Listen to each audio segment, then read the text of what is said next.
Vamos falar sobre a paz. Vamos procurar entender melhor sobre o que vem a ser isto. Vamos tentar esmiuçar um pouco mais. A gente pode, a título pedagógico, dividir em 3 tipos, em 3 níveis. E esses 3 níveis, todos eles podem usar o nome de paz, mas não são exatamente iguais, né? Podemos nos referir ao nível biológico, ao nível psicológico e ao nível espiritual. Cada um deles tendo a sua paz relativa à sua própria natureza. Nesse sentido biológico, a nossa paz é semelhante à dos animais. Se nós estamos com fome, com dor, ou com algo que nos agride de alguma forma, no corpo, nós temos um sofrimento.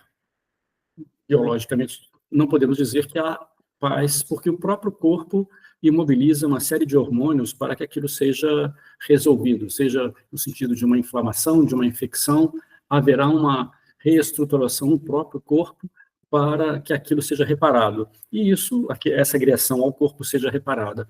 E isso, naturalmente, causa algum desequilíbrio.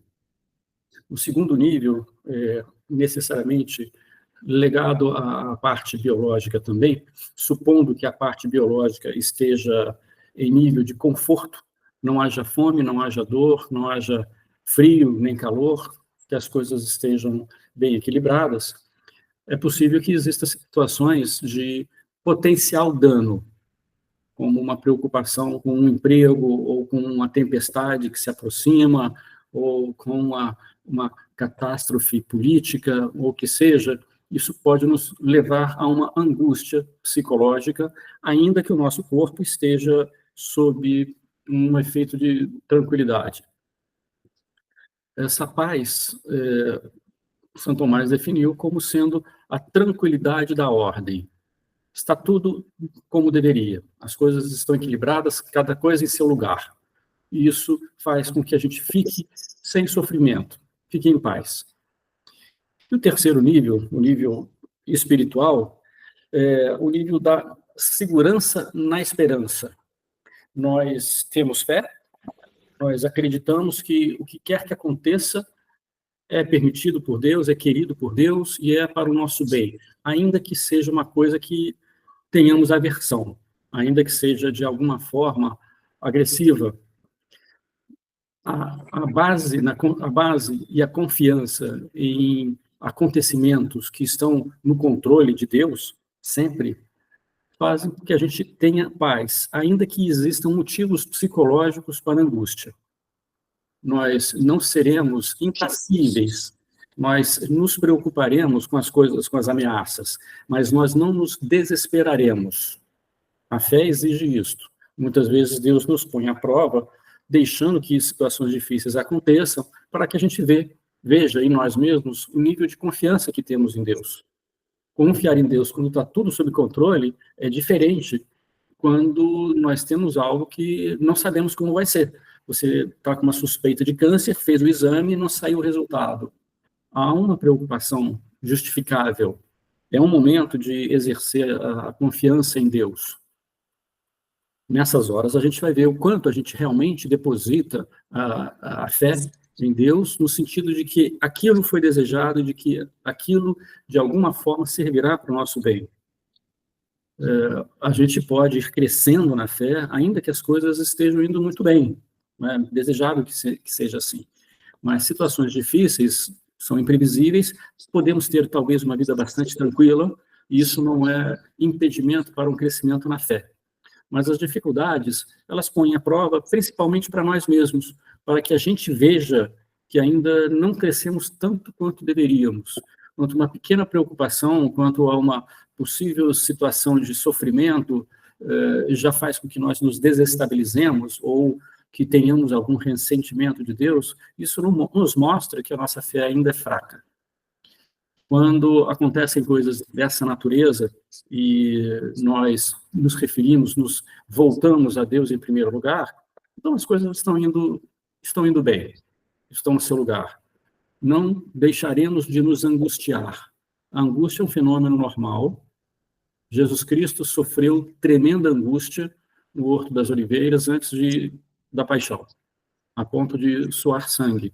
Houve um sofrimento psicológico, não houve uma desesperança. Ele sabia o que iria acontecer, e isso fez com que ele se angustiasse.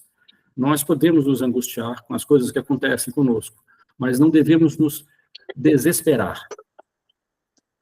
A segurança na esperança é a paz que a gente precisa, ainda que haja um sofrimento, ainda que os mártires sejam soltos na arena com leões famintos, haverá medo, mas não haverá desesperança.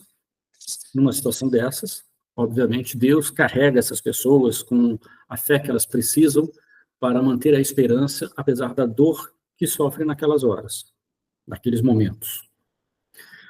Bem, a paz, ela não é o fim em si mesmo. Não vivemos para saborear a paz. Nós até podemos pensar na felicidade. A felicidade, sim, pode ser um fim aqui na Terra. A gente almeja a felicidade eterna, mas nada nos impede de ter a felicidade já aqui. Ter a paz por paz não faz sentido. Humanamente, não. Mas ter a felicidade, sim. Só que a felicidade não se constrói sem a paz. A gente pode comparar a relação entre paz e felicidade como sendo a relação entre a tela do quadro e a pintura. A pintura não pode ser exercida em nada, ela precisa de uma superfície, seja uma parede, seja uma tela, seja o chão, seja qualquer lugar, ela precisa de uma superfície. A superfície seria a paz.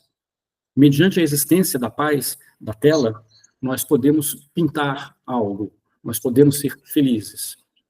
A paz é o pressuposto para a felicidade.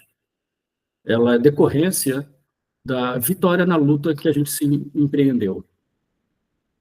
Existem algumas passagens que podem ser contraditórias, como várias outras situações nas Escrituras, e a respeito disso nós vemos também.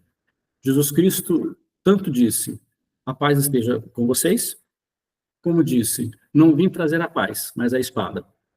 A mesma pessoa disse coisas antagônicas. Elas não são contraditórias, mas elas são complementares em tempos diferentes. Oi, Marcelo, nós estamos falando sobre a paz, tá bem?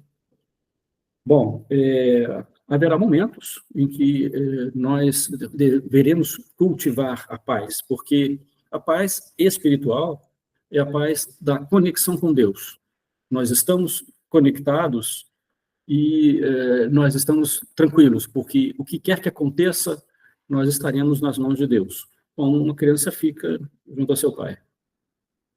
Daí vem também todo o desenvolvimento do conhecimento da filiação divina. A gente deseja aquele que nos dá segurança, e com a segurança vem a paz. Nós tendo fé em Deus e lutando naquilo que precisamos, teremos a paz, a segurança e a felicidade. A paz, ela é decorrente do nosso esforço. Nós somos cheios de limitações e defeitos, e as nossas lutas se empreenderão por aí. Ainda que a gente não tivesse o pecado original, que nos leva a uma tendência ao pecado, ainda que estivéssemos nas condições antes do pecado, nós ainda teríamos dificuldades e teríamos luta para escolher uma coisa boa e outra não. Com a nossa condição de concupiscência que nos inclina ao pecado, as coisas são mais difíceis, mas não são impossíveis. Deus dá a graça necessária para compensar essa dificuldade. No final das contas, o pecado original, ele não vai fazer tanta diferença na história da humanidade quanto a salvação ou não. Mesmo sem o pecado original, nós poderíamos perder o céu, como aconteceu com Adão. Adão cometeu o pecado, não sabemos se ele perdeu o céu. Isso já é outra questão, não sabemos quem está de fato no inferno ou não. Sabemos quem está no céu, mas no inferno não sabemos.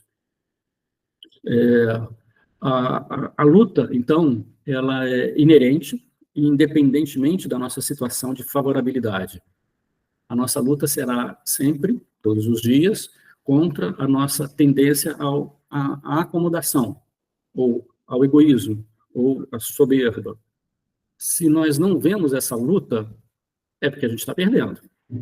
Se não vemos o inimigo que está próximo, perto, tanto nas tentações mundanas, quanto nas dificuldades corporais, ou até mesmo de natureza espiritual, nós estaremos sempre com uma inclinação para fazer a coisa errada.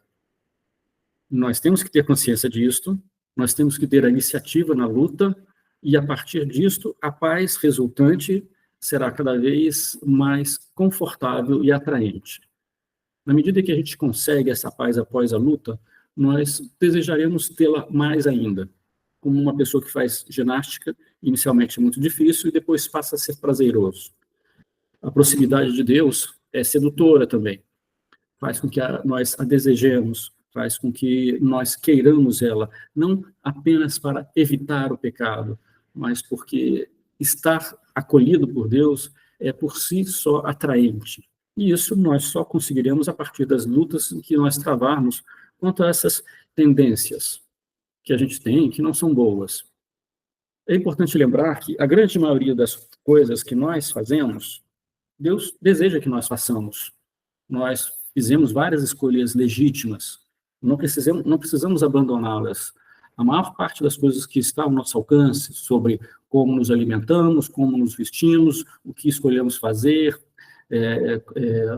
as pessoas com quem escolhemos nos relacionar, são, em grande parte, desejadas por Deus também. Nós não precisamos abandonar tudo para só fazer a vontade de Deus no nosso mundo. A maior parte das coisas que nós queremos, Deus também quer. Talvez haja correções, talvez a roupa que a gente escolha não seja tão apropriada, não nos represente, ou até mesmo seja ofensiva. Talvez a comida que nós comamos haja uma ponta de gula, no sentido de que pode não ser saudável, e aí não será desejado por Deus. Nós sabemos que não devemos nos alimentar só de carboidratos ou só de proteínas, nem só de gorduras. Existe um equilíbrio nisso. O paladar ajuda, né? Só que às vezes atrapalha, no sentido da gente ter uma tendência a alguma coisa, e aí será necessária a luta para fazer a coisa saudável, porque isso coincide com a vontade de Deus. Deus não vai querer nada que não seja saudável, e Deus vai rejeitar tudo que seja nocivo. Para um diabético, Deus não vai tolerar que a pessoa coma açúcar, ela estará fazendo mal a si mesma. Deus não pode desejar isso. Então seria um pecado para essa pessoa. Ela estaria fazendo mal a si mesma. Da mesma forma, nós. Outras coisas que a gente vem a desejar, a gente se sente muito seduzido, por exemplo, com alguma roupa, porque nos tornaremos muito atraentes com aquela roupa, e aí pode entrar uma questão de vaidade. Então, Deus não vai querer que a gente se ponha acima dele. Teremos roupas elegantes, que nos representem, mas que não nos envaideçam, ou que sobressaia partes do corpo, como a gente gostaria, atraindo olhares. Não seria desejável. Não seria, vamos dizer, o ideal. É desejável enquanto ser humano, mas não é desejável do ponto de vista espiritual. Isso envolve a luta. Isso envolve abrir mão daquilo que a gente queria em favor daquilo que Deus quer de nós. Essa luta é recompensada pela paz, e essa paz virá acompanhada pela felicidade. Nosso dia a dia sempre será luta, sempre será a aquisição da paz. Nós não podemos nos deixar seduzir pela paz na acomodação. Quando nós desistimos de lutar, nós nos acomodamos naquilo que é mais fácil e deixamos de progredir.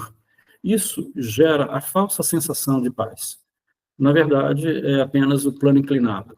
Nós estamos no plano inclinado, e se paramos de fazer força para subir, nós estamos descendo. A gente pode não fazer força nenhuma, mas estamos descendo. Nós estamos nos tornando com maior dificuldade para fazer o que é bom, para fazer o que Deus quer. A gente se torna mais propenso a fazer aquilo que é mais fácil, que é agradável. A gente pode imaginar isso em termos de preguiça. Exigir do corpo é uma guerra. Exigir que o corpo se mova, não fique só no comodismo, é uma guerra. E é um bem para o próprio corpo, como hoje a gente sabe. Nós vivemos num tal nível de avanço que não precisamos nos esforçar fisicamente para quase nada. E isso acaba sendo ruim para a saúde a tal ponto de precisarmos fazer exercício. Só que com isto vem a preguiça, vem a dificuldade que todos nós temos. Algumas pessoas não têm, eu tenho muito pouca, mas a grande maioria tem a sua dificuldade, e isto exige essa luta do nível corporal, mas que tem um significado espiritual. Se você quer fazer exercício, porque com isso você tem chances de viver mais tempo, e nesse tempo você vai poder divulgar melhor a palavra de Deus, ótimo, você botou um sentido sobrenatural no exercício físico. No exercício físico, por si, para preservar a saúde, já é bom. Mas se você quer a saúde para servir a Deus, é muito melhor. Ter um exercício físico para vaidade não seria bom, é uma auto-adoração. Isto nos afastaria de Deus. O exercício físico é bom, mas pode ser mal usado. A paz que a gente adquire, que a gente busca, pode não ser boa. Uma paz mediante uma situação de injustiça em que você pode agir para resolver, não se permite que não haja, ainda que tenha que se fazer a guerra. Nós não somos pacifistas, nós somos pacíficos. Nós buscamos a paz, mas não vamos evitar a guerra a todo custo. Nós vamos promover a paz, e quando não houver alternativa, nós poderemos estabelecer a guerra para recuperar a justiça. Nós não somos, a princípio, acima de tudo, a paz, a não guerra. Não é assim. Tem um ponto, tem um limite. Há situações em que nós precisaremos nos indispor e não permitir que algo errado seja feito. Não podemos nos omitir, mediante situações que requeiram a nossa posição. Se num grupo de pessoas começa a se falar mal da igreja, nós não temos o direito de nos omitir. Nós temos que nos posicionar. Nós temos que dizer, não concordo, tenho os meus motivos, acho que você está errado. É claro que você tem o direito de ver até que ponto é conveniente manter isto. Mas o silêncio, numa hora dessas, pode até ser uma coisa pecaminosa, no sentido de que alguém falou mal de quem você gosta e você ficou em silêncio. Não pode ser assim. Algumas pessoas talvez façam isso até de forma intencional, a provocar. E a gente tem que se manifestar. Nós queremos a paz, não estamos provocando a guerra, mas não vamos evitar a guerra se for necessário para restabelecer a justiça e para defender o que é certo, defender a verdade. Nós não podemos ser fracos nem acomodados. Nós vamos querer que haja o entendimento. Nós vamos até partir do princípio de que as pessoas estejam equivocadas, que elas estejam enganadas. Vamos dar a chance de que elas possam se corrigir. Mas há situações em que há uma má intenção. As pessoas realmente querem provocar uma desavença para nos pôr em contradição, para falar mal da gente e depois cobrar. Mas Jesus Cristo não mandou você dar a outra face quando te esbofetearem, usando a própria Escritura para nos pôr numa situação embaraçosa. Nós devemos nos posicionar. É ótimo que a gente tenha bom conhecimento para que a gente possa dar respostas satisfatórias. Jesus Cristo não falou apenas coisas que se aplicam a todas as situações.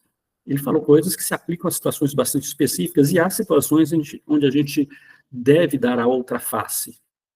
Eu diria que algumas dessas situações eram uma relação conjugal, para que não haja um conflito severo, é melhor que se dê a outra face, ainda que a outra pessoa esteja errada. Mas há situações onde não daremos a outra face. Jesus Cristo passou por essa situação, quando foi crucificado, o soldado esbofeteou ele e ele repreendeu, não permitiu que fosse esbofeteado novamente, e também não esbofeteou o soldado, mas ele não ofereceu a outra face. Então, há situações em que isso pode ser viável e outras que não sejam. Jesus Cristo morreu defendendo a verdade.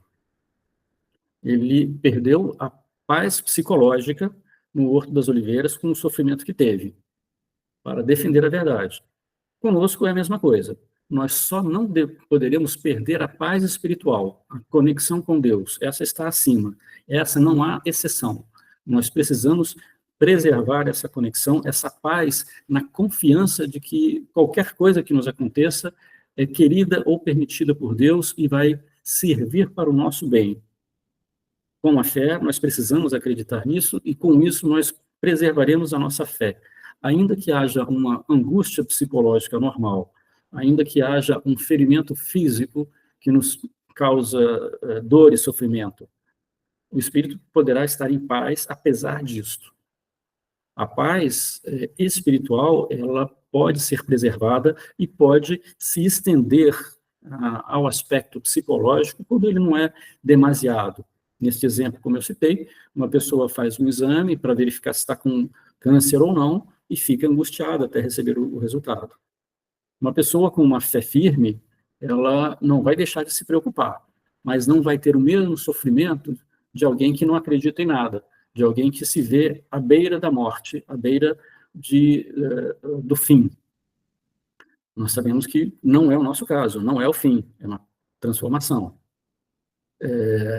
A gente tem que ter essa convicção de tal forma encarnada que ela se transmita para o aspecto psicológico e torne suportável mesmo as agressões físicas, como os ferimentos, uma dor forte por alguma coisa que houve, uma queda, uma torção. Isto não pode nos levar a uma insatisfação com Deus. Né? Torci o pé, caí, bati o joelho e ainda esfolei o braço. Olha, bom, é uma pena, não era para sofrer, não era para ser assim. Mas se isso aconteceu, é para que a gente se permaneça junto de Deus, apesar dessa dor física.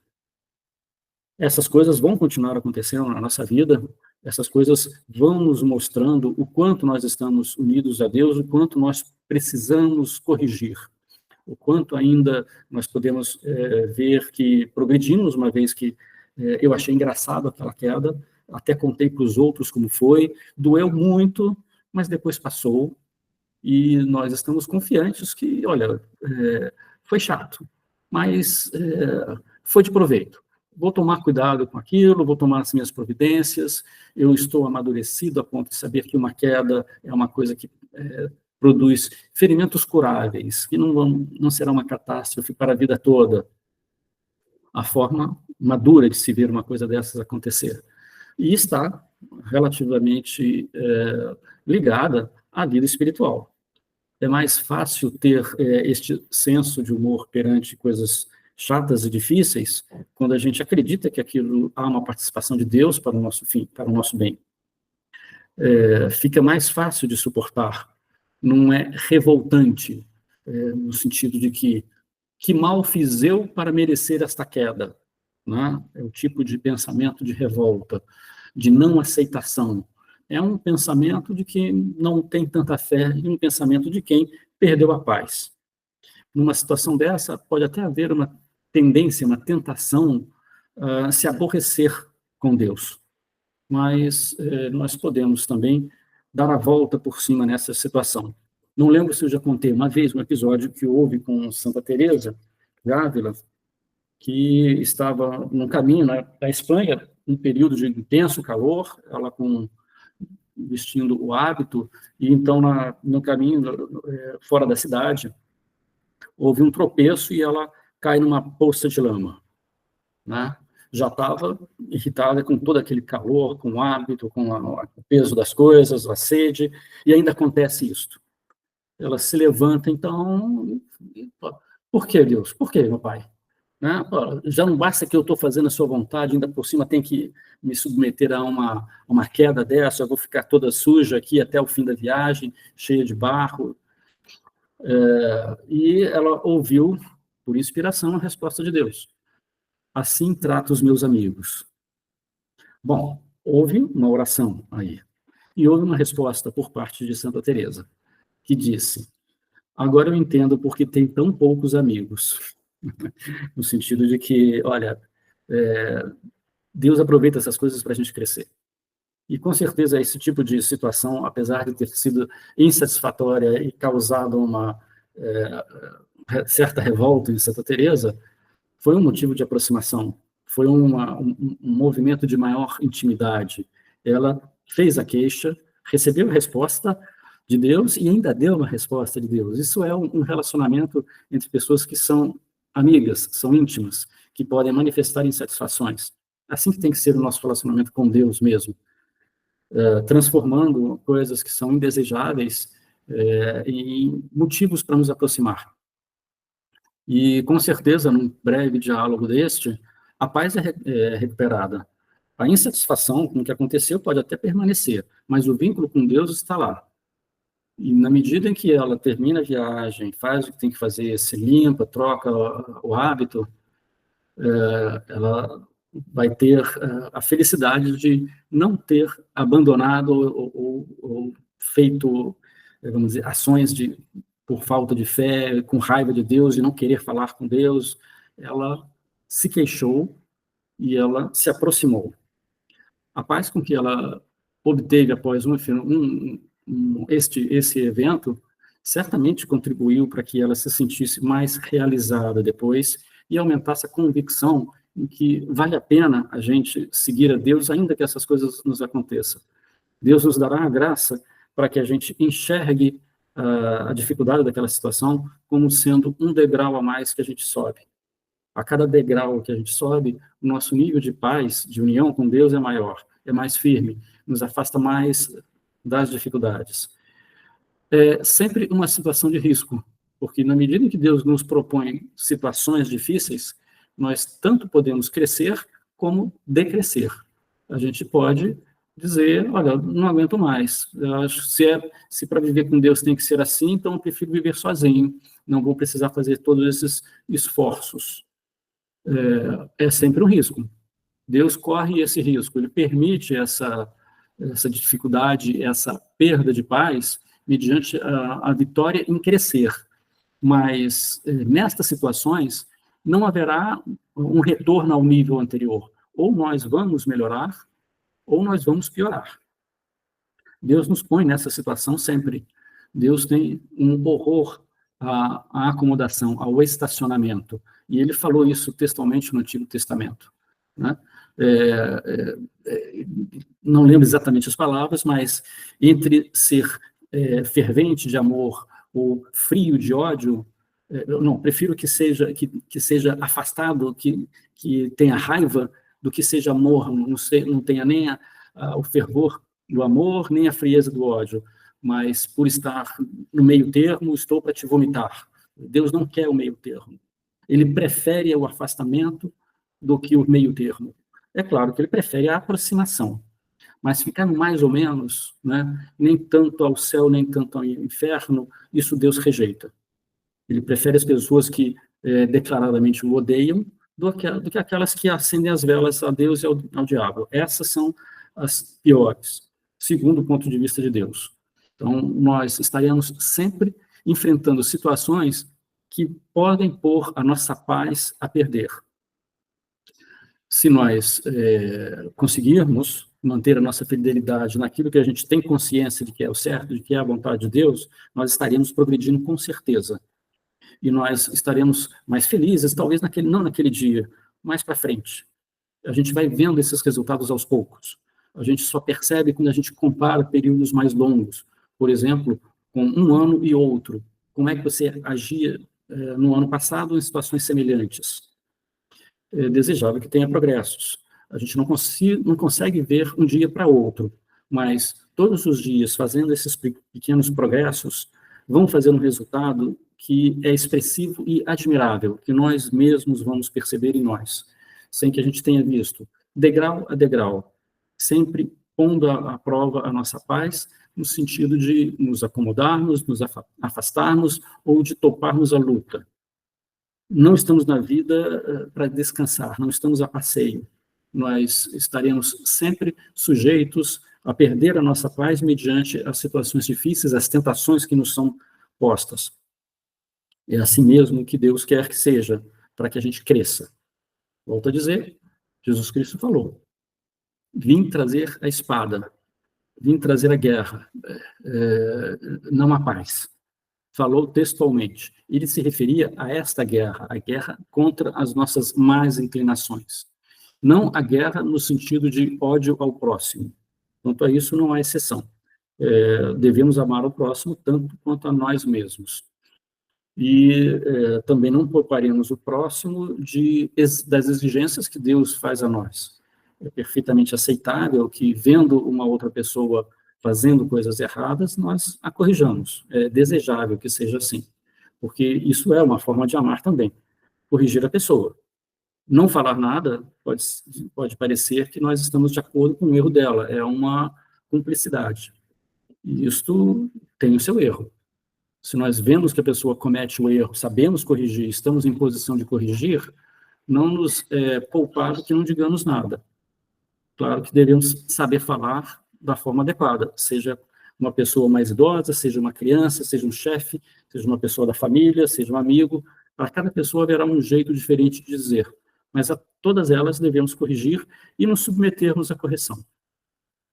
Uma grande tentação que a gente normalmente passa é de não corrigir os outros para os outros não nos corrigirem, né? Isso se passa conosco, mas é ruim. Assim, vamos todos de mão dadas por ladeira abaixo. Não é o que a gente quer. Quando a gente corrige os outros, a gente se expõe a ser corrigido também. É melhor que seja assim. É melhor que os outros errem corrigindo coisas que não precisaria, do que não corrigindo nada. É melhor que tenha quem nos mostre uma boa direção, mesmo que já estejamos na boa direção, do que alguém que não diga nada. E nós precisamos ser essas pessoas para os outros também. Nós podemos colaborar com a aquisição da paz para os outros, através destas correções, porque um caminho errado não vai levar à paz. O caminho de comodismo, de seu egoísmozinho, da sua defesa da zona de conforto, isto pode parecer agradável durante um tempo, mas após um certo período vai ter as suas consequências no sentido de solidão, de intolerância à dor, a sensação de ser incompreendido por todos, e, bom, várias outras coisas. Bom, por fim, deixa eu só citar aqui algumas situações psicológicas que ocorrem quando se há uma perda da paz. Uma delas é a ansiedade. Uma ansiedade normal, não uma ansiedade patológica. Ansiedade no sentido da inquietação e de acreditar que aquilo vai nos causar algum mal. Tá? Um minutinho só, deixa eu... aqui. A ansiedade, um segundo aspecto, como consequência da perda da paz, sentimentos de culpa. Uma pessoa pode ficar sensibilizada de uma forma exagerada, no sentido de que eu sou o causador do mal a alguma pessoa, porque eu cometi esse erro. Se a gente faz a coisa certa, se a gente procura a coisa certa, a gente estará em paz com a nossa consciência e nos dará a firmeza de saber que não causamos mal a ninguém. Se nós não temos a nossa luta naquilo que deveríamos, nós teremos essa consciência de que falhamos. E isto pode também contribuir para uma autoacusação de ineficácia pessoal.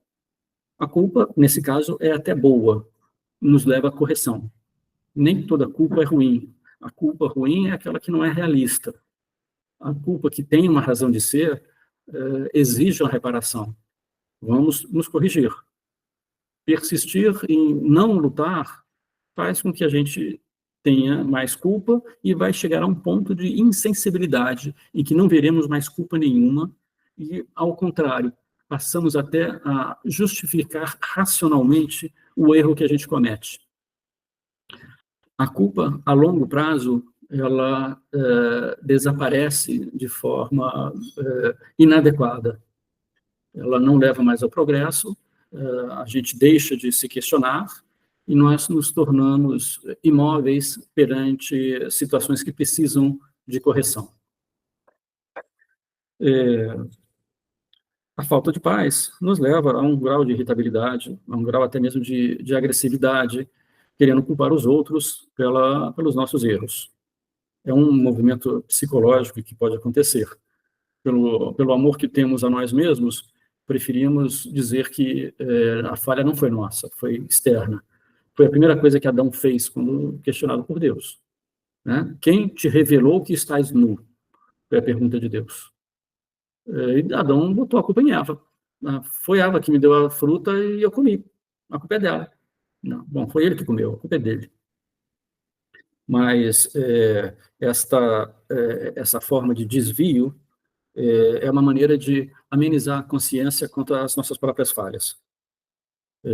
E muitas vezes a gente pode fazer isso com irritação, quando a gente põe a culpa nos outros a respeito das nossas próprias falhas, para não vermos aquilo que poderíamos ter evitado. Não houve uma luta, não houve uma vitória, houve um ressentimento, e esse ressentimento leva a ter um comportamento socialmente inadequado. A gente vê com isso que a busca pela paz, na luta, faz com que a gente necessariamente cresça psicologicamente. Ainda que a gente esteja querendo crescer no amor a Deus, nós cresceremos necessariamente enquanto pessoas. Nos tornaremos pessoas mais fortes, mais compreensivas, solidárias, generosas e várias outras qualidades que vêm junto com isso. Na medida que a gente tem essa luta, a gente tem a recompensa da paz e da felicidade. E, de quebra, ainda nos tornamos pessoas psicologicamente melhores do que era antes.